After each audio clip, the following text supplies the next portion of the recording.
Huwag mong sisihin ang sarili mo sa mga pagkakamali. Isipin mo na lang sila bilang mga pinakamagaling mong guro. Lahat naman tayo nagkakamali. Pero alam mo ba, hindi sila hadlang, kundi mga tuntungan.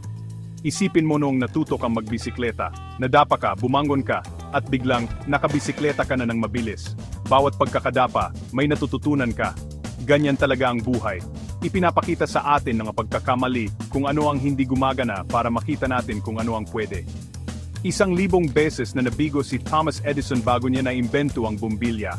Ang mga pagkabigo na iyon ang nagbigay liwanag sa daan patungo sa tagumpay. Kaya sa susunod na magkamali ka, tandaan mo, hindi ka nabibigo, natututo ka. Yakapin mo ang iyong mga pagkakamali, matuto mula sa kanila, at hayaan silang gumabay sa iyo patungo sa kadakilaan. Patuloy kang sumulong dahil ang bawat pagkakamali ay isang hakbang palapit sa iyong mga pangarap. Kaya mo yan.